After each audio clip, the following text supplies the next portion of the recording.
নমস্কার বন্ধুরা, রোমাঞ্চ স্টেশনে আপনাদের সকলকে স্বাগত জানাই।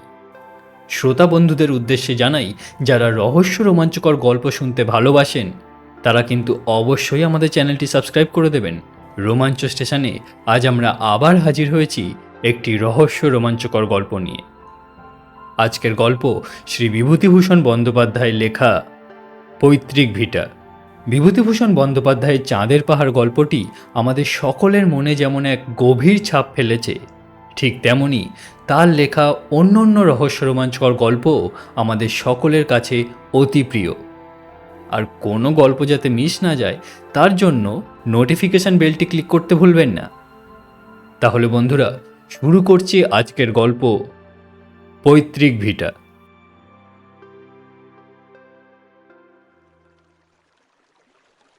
মধুমতি নদীর উপরেই সেকালের প্রকাণ্ড কোঠা বাড়িটা। রাধামোহন নদীর দিকের বারান্দাতে বসে একটা বই হাতে নিয়ে পড়বার চেষ্টা করলো বটে, কিন্তু বইয়ে মন বসাতে পারল না। ছোট্ট এই গ্রাম্য নদীটি বেশ সুন্দর, ওপারে বাঁশবন আমবন বহুকালে, ফলের বাগান যেন প্রাচীন অরণ্যে পরিণত হয়েছে। একা এত বড় বাড়িতে থাকতে বেশ লাগে। খুব নির্জন, পড়াশোনা করবার পক্ষে কিংবা লেখা টেকার পক্ষে জায়গাটা বেশ। জায়গাটা তাদেরই পৈতৃক বসতি বাড়ি, তবে কতকাল ধরে তাদের কেউ এখানে আসেনি, কেউ বাসও করেনি। রাধামোহনের বাবা শ্যামাকান্ত চক্রবর্তী তার বাল্য বয়সে এই গ্রাম ছেড়ে চলে যান। মেদিনীপুরে তার মামার বাড়ি। সেখান থেকে লেখাপড়া শিখে মেদিনীপুরে ওকালতি করে বিস্তর অর্থ উপার্জন করেন এবং সেখানে বড় বাড়িঘর তৈরি করেন। নিজস্ব গ্রামে যে একেবারেই আসেননি তা নয়, তবে সে দু একবারের জন্য, আর এসে বেশি দিন থাকেনও নি। অত বড় পয়সাওয়ালা উকিল, তার কি আর থাকলে চলে? গ্রামের বাড়িতে জ্ঞাতি ভাইরা এতদিন ছিল, তারা সম্প্রতি এখান থেকে উঠে গিয়ে অন্যত্র বাস করছে।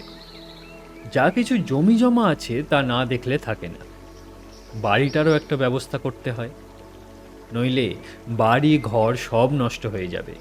রাধামোহন নিজে গত বৎসর ওকালতি পাশ করে পরলোকগত পিতৃদেবের পসারে বসেছে। এবার দেশের চিঠি পেয়ে পুজোর ছুটিতে একাই গ্রামে এসেছে বাড়ি ঘর এবং জায়গা জমির একটা বিলি ব্যবস্থা করতে।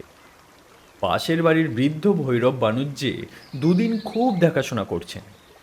তিনি জোর করে তার বাড়িতে রাধামোহনকে নিয়ে গিয়ে কদিন খাইয়েছেন, নইলে রাধামোহন নিজেই রেঁধে খাবে এটা ঠিক করেই এসেছিল। ভৈরব বাণুজ্যের বড় ছেলে কেষ্ট এসে বলল, দাদা, চা খাবেন আসুন। রাধামোহন বলল, তুই এখানেই নিয়ে আয় কেষ্ট, সন্ধেবেলাটা বেশ লাগছে নদীর ধারে, বুঝলি? আচ্ছা, সেই ভালো। গ্রামের সবাই অবশ্য আত্মীয়তা করেছে, ভালোবেসেছে। বৃদ্ধ লোকেরা বলেছে, আহা, তুমি শ্যামাকান্তদার ছেলে, কেন হাত পুড়িয়ে রেঁধে খেতে যাবে? আমরা তো মরিনি এখনো, এসো আমাদের বাড়ি। রাধামোহন সকলের কাছেই কৃতজ্ঞ। কেষ্ট চা দিয়ে কিছুক্ষণ গল্প করে চলে গেল। তারপর রাধামোহন আবার একলা। অন্ধকার রাত, মধুমতির জলে তারা ভরা আকাশে ছায়া পড়েছে। রাধামোহন বসে বসে ভাবছে, এই এত বড় বাড়িটা তার ঠাকুরদাদা তৈরি করেছিলেন কেন এখানে, তা সে জানে না। সেকালের পুলিশের দারোগা ছিলেন তিনি। অনেক পয়সা রোজগার করেছেন বটে, কিন্তু বৈষয়িক বুদ্ধি সেকালের লোকের ছিল না। এই বন জঙ্গলে ভরা গ্রামে কেউ পয়সা খরচ করে বাড়ি করে? কি কাজে আসছে এখন? আচ্ছা, সুরকির কলওয়ালারা কি বাড়িটা নেবে? তাহলে পুরানো ইটের দরে বাড়িটা বিক্রি করা যায়। রাধামোহন এই সব ভাবছে, হঠাৎ খুট করে কিসের একটা শব্দ শোনা গেল। রাধামোহন দেখল একটা 10-11 বছরের টুকটুকে ফর্সা মেয়ে ঘরের দাওয়ায় আড়াল থেকে উঁকি মারছে। ঘরের মধ্যে হ্যারিকেন জ্বলছে, বারান্দাতে সামান্য আলো এসে পড়েছে, সুতরাং অন্ধকারে একেবারে সে বসে নেই। ভৈরব বাণিজ্যে একবার ছেলে পাঠায়, একবার মেয়ে পাঠায়। লোকটা খুব যত্ন করছে বটে। রাধামোহন বলল, কি খুকি, ভাত হয়েছে নাকি? একটু পরেই মেয়েটি সংকোচের সঙ্গে বাইরে এসে দাঁড়ালো। রাধামোহন বলল, তোমার নাম কি? লক্ষ্মী। বাহ, বেশ নাম। পড়াশোনা করো? উহুম, ও, গান জানো? না। রাধামোহন হেসে বলল, তবে তো মুশকিল দেখছি। বিয়ের বাজারে তুমি যে বিপদে পড়বে। আর রান্না জানো? বালিকা ঘাড় নেড়ে জানায়, রান্না সে জানে। রাধামোহন বলল, তা যাক, এই একটা গুণ তোমার রয়েছে, হ্যাঁ? তা কি কি রান্না জানো? তা সব। সব? বাহ, বেশ খুকি তো তুমি। এই, এদিকে এসো, বসো। বালিকা সলজ্জভাবে ঘাড় নেড়ে বলল, না, বসবো না। কেন, কাজ আছে বুঝি? না। সে কি, তবে বসো। উম, না, আমি আমি যাই, তুমি খেয়ে এসো। আচ্ছা, সে যাচ্ছি। ভাত হয়ে গেছে? খুকি খুব স্নেহ মাখানো কণ্ঠে বলল, তোমার খুব খিদে পেয়েছে না? যাও, খেয়ে এসো। রাধামোহন কি একটা বলতে গিয়ে পিছন ফিরে দেখল খুকি কখন চলে গিয়েছে। সে একটু পরে বাণুজ্যে বাড়িতে খেতে গেল। ভৈরব বাণুজ্যে তাকে দেখে বললেন, এসো বাবাজি, এসো এসো, রান্নাও হয়ে এলো প্রায়। রাধামোহন বলল, হ্যাঁ, এই আপনার মেয়েও ডাকতে গেছিল তো। খাওয়া দাওয়া করে রাধামোহন চলে এলো। একা নির্জন বাড়িতে তার বেশ লাগে। তার পিতৃপুরুষেরা যেন অদৃশ্য চরণে এখানে বিচরণ করেন। এই বাড়িতে তার পিতামহ বাল্যকালে খেলে বেরিয়েছেন। তার পিতামহী নববধূরূপে প্রথম এসে দুধে আলতায় পা রেখে দাঁড়িয়েছেন এই বাড়ির প্রাঙ্গণে। আজ তারা বিদেশে গিয়ে বড় বাড়ি ফেঁদে বাস করছে। দেশকে ভুলেছে। গভীর রাত্রে ঘুমের ঘোরে সব পূর্বপুরুষেরা যেন এসে অনুযোগ করেন। তারা বলেন, কেন আমাদের ছেড়ে চলে গেলে? কি করেছিলাম আমরা? পরদিন সকালে উঠে সে নিজের জমি জমা নিয়েই ব্যস্ত রইল। সারা দিন কাটল সেইভাবেই। সেদিন রাতে বারান্দাতে বসে আছে, আবার সেই খুকিটি এসে দরজার আড়ালে দাঁড়ালো। প্রথমটা রাধামোহন টের পায়নি। বড় লাজুক মেয়ে, নিঃশব্দ চরণে কখন যে সে দাঁড়িয়েছে। রাধামোহন বলল, আরে খুকি যে, হুম, ভাত হয়ে গেছে নাকি? আজ দেরি হবে গো, মাংস রান্না হচ্ছে তো তোমার জন্য। সত্যি? তবে তো আজকের ফিস্টের ব্যবস্থা। ও, তুমি বুঝি ফিস্ট বুঝতে পারলে না? ফিস্ট মানে যাকে বলে ভোজ, বুঝলে? খুকি হেসে চুপ করে রইল। বেশ মেয়েটি, বেশি কথা বলে না, শান্ত সলজ্জ ব্যবহার। রাধামোহন বলল, আচ্ছা, তোমার মামার বাড়ি কোথায় খুকি? ভুলে গিয়েছি গো। ভুলে গিয়েছি? সে আবার কি রকম? সেখানে যাও না? না। খুকির কথায় রাধামোহনের হাসি পেয়ে গেল। বেশ নিঃসংকোচ ভাব ওর। খুকি আবার বলল, তুমি একা এসেছো কেন? রাধামোহন হাসতে হাসতে বলল, কেন বলো তো? বৌঝিদের নিয়ে এসো, এত বড় বাড়ি পড়ে আছে, আমোদ করুক। ও, তোমার তাই ইচ্ছে বুঝি? খুব। আমি তো তাই চাই। তাই? কেন? কতকাল এই বাড়ি এমনই পড়ে আছে, কেউ পিদিমও দেয় না। এই কথাটা ওর মুখ থেকে শুনে রাধামোহনের আশ্চর্য লাগলো। এতটুকু মেয়ের মুখে এমন কথা? পাকা গিন্নির মতো। ও কৌতুকের সঙ্গে বলল, তোমার তাতে খারাপ লাগে নাকি খুকি? বাহ, লাগবে না? তোমরা সবাই এসো, বাড়িতে শাঁখ বাজুক, সন্ধ্যের পিদিম দেওয়া হোক। কথা শেষ করেই সে ব্যস্তভাবে বলল, তোমার খুব খিদে পেয়েছে না? রাত হয়ে গেল, তুমি যাও, খেয়ে এসো। আরে না না, এমন আর বেশি রাত কি। তোমার তো আবার সকালে খাওয়া অভ্যেস। ও বাবা, তুমি কি করে জানলে খুকি? খুকির মুখ থেকে অস্ফুট হাসির সুর মাত্র শোনা গেল, কোনো উত্তর এলো না। একটু পরে মাথা দুলিয়ে দুলিয়ে খুকি বলল, ভালো লাগে, বড্ড ভালো লাগে। রাধামোহন ওর দিকে চেয়ে বলল, কি ভালো লাগে খুকি? এই যে তুমি আজ এসেছো, কেউ তো কখনো আসে না এ বাড়িতে। তুমি যাও, হ্যাঁ যাও, মাংস রান্না হয়ে গিয়েছে। হয়ে গিয়েছে? তুমি কি করে জানলে? খুকি হেসে বলল, আমি জানি যে। যাও যাও না তুমি। আচ্ছা দাঁড়াও, আমি মুখটা ধুয়ে আসি, একসঙ্গে যাব, ঠিক আছে? মুখ ধুয়ে এসে রাধামোহন খুকিকে আর দেখতে পেল না। চঞ্চল মন ছেলে মানুষের, আগেই চলে গিয়েছে।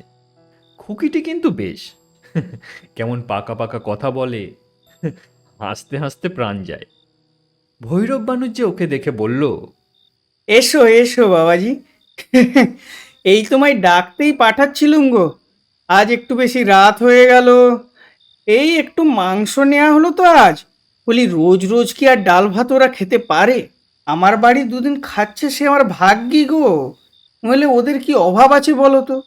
রাধামোহন সলজ্জভাবে বলল, আরে না না, সে কি কথা, যা জুটবে তাই খাবো, আমায় পর ভাবেন নাকি কাকা, আমি তো আপনার বাড়িরই ছেলে। পরদিন আবার খুকি সন্ধ্যার সময় এসে হাজির। রাধামোহন বলল, এই তো এসো খুকি, তোমার কথাই ভাবছিলাম। খুকি হেসে বলল, আমার কথা? হ্যাঁ, সত্যি তোমার কথা। খুকি ছেলে মানুষইভাবে ঘাড় দুলিয়ে বলল, কেন, আমি জানি। তুমি জানো? জানি, কিন্তু বলবো না। রাধামোহন আজ খানিকটা সন্দেশ আনিয়ে রেখেছে খুকিকে দেবে বলে। অবশ্য আনিয়েছিল হরিনন্দীর চাকর অমূল্যকে দিয়ে ইসলামকাঠির বাজার থেকে। ইসলামকাঠির সন্দেশ এই অঞ্চলে বিখ্যাত। অমূল্যটা দেখা যাচ্ছে গল্প করেই বেরিয়েছে। রাধামোহন মনে মনে বিরক্ত হয়ে উঠল অমূল্যর উপর। খুকিকে সন্দেশ দিয়ে হঠাৎ খুশি করে দেবে এটাই ভেবেছিল। না, সেটা আর হলো কই। তবুও রাধামোহন বলল, না, তুমি জানো না খুকি। আচ্ছা কি বলো তো? খুকি মৃদু মৃদু হেসে বলল, আমি জানি গো, জানি আমি। ওর হাসির মধ্যে এমন একটা বিজ্ঞতা আছে যে রাধামোহন আর কোনো প্রশ্ন করল না এ নিয়ে। ও যে জানে তা ওর মৃদু হাসির মধ্যে দিয়েই বোঝা গেল। রাধামোহন ভাবল, অমূল্যটা আচ্ছা তো, পাড়া গায়ের লোকের পেটে কোনো কথা থাকে না। খুকি আবদারের সুরে বলল, কই, দাও, আমাকে সন্দেশটা দাও। রাধামোহন ব্যস্ত হয়ে ওকে সন্দেশ দিতে গেল, কিন্তু ওকে আর সেখানে দেখা গেল না। চঞ্চলা বালিকা কখন যেন হঠাৎ চলে গিয়েছে। ওর ধরন বড় আশ্চর্য রকমের।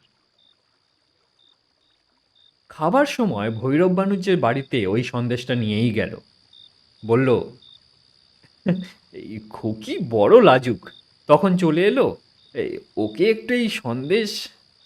ভৈরব বানুজ্যে হেসে বলল, খুকি, ও তোমার বাড়ি গিয়েছিল বুঝি? হ্যাঁ, রোজই যায়, ওই গল্প সল্প করে।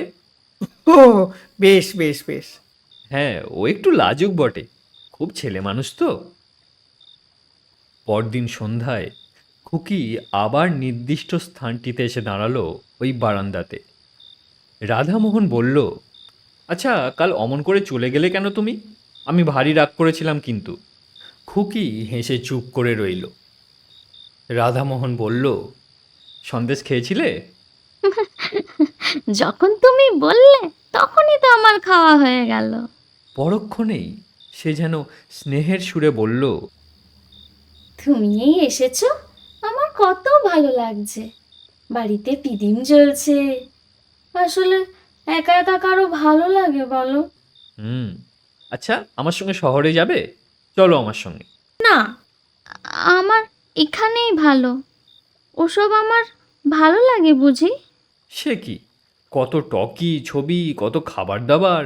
হগ্গে, আমার তাতে কি? তুমি আবার আসবে বলো? আচ্ছা, নিশ্চয়ই আসবো, কেন আসবো না? কই, এতদিন তো আসনি। ভিটেতে সন্ধ্যের সময় পিদিম জলই নি তো। আচ্ছা, আমি আজ আসি। তুমি তো মঙ্গলবারে যাবে, তাই না? রাধামোহন একটু আশ্চর্য হলো। মঙ্গলবারে যে সে বাড়ি যাবে তা সে ভৈরব বানুজ্যিকে বলেছিল। ভৈরব বানুজ্যে তাহলে বাড়িতে গল্প করেছে নিশ্চয়ই।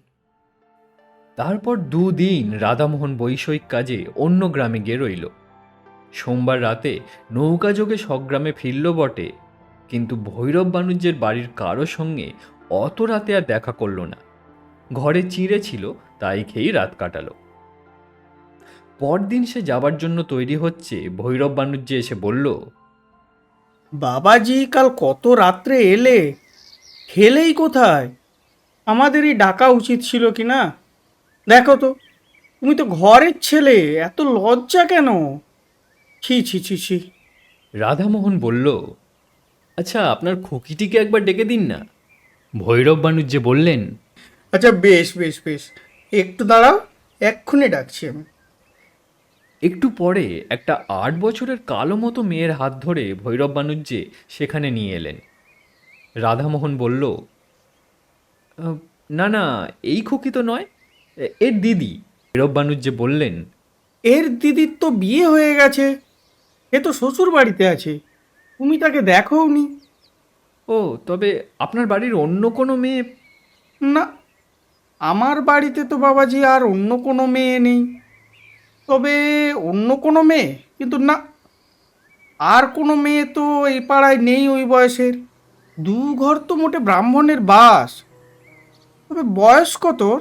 রাধামোহনের হঠাৎ মনে পড়ে গেল। বলল, ও হ্যাঁ, ওর নাম বলেছিল লক্ষ্মী। লক্ষ্মী? সে আবার কি? না, ওর নামের মেয়ে তো এই গ্রামে নেই। তোমার শুনতে টুনতে ভুল হয়ে থাকবে বাবাজি। শুনতে ভুল হতে পারে নামটা, কিন্তু সেই খুকিটিকে এ তো আর ভুল হবে না। কি বলছো বাবাজি? না, আমি তো ঠিক বুঝতে পারছি না। ওই বয়সের ওই নামের অন্য কোনো মেয়ে তো আমাদের পাড়ায় নেই। রাধামোহন চিন্তিত মনে বিদায় নিল।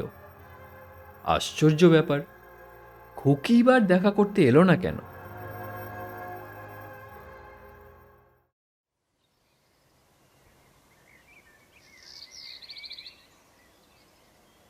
নিজের গ্রাম থেকে ফেরবার 2 বছর পরে রাধামোহন তার পিসির বাড়ি গিয়েছে জব্বলপুরে। সেখানে পুরানো ফটো অ্যালবামটা খুলে দেখতে দেখতে একটা মেয়ের ফটো চোখে পড়ল। এই মেয়েটিকে সে যেন কোথায় দেখেছে, ঠিক মনে পড়ল না।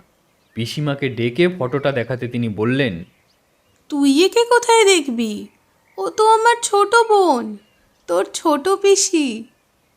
সেই 12 বছর বয়সে মারা যায়। তখন তুই কোথায়? তোর মার বিয়েই হয়নি। আমরা তখন সব আমাদের গাঁয়ের বাড়িতেই থাকি। তারপর পিসিমা যেন কতকটা আপন মনেই বললেন, একটু একটু মনে পড়ে ওকে, বেশ দেখতে ছিল। সে আজ প্রায় 40 বছরের কথা। তারপর তোর বাবাও দেশ ছেড়ে মেদিনীপুর চলে এলো। দেশের বাড়িতে আর যাওয়াই হয়নি। বিয়ের পর আমি একবার মোটে গিয়েছিলাম, সেও আজ 20 বছর আগের কথা। রাধামোহন অবাক হয়ে চেয়ে রইল অ্যালবামখানা হাতে করে। হঠাৎ মনে পড়াতে বলল, আচ্ছা, কি নাম ছিল ছোট পিসিমার? পিসিমা উত্তর দিলেন, লক্ষ্মী।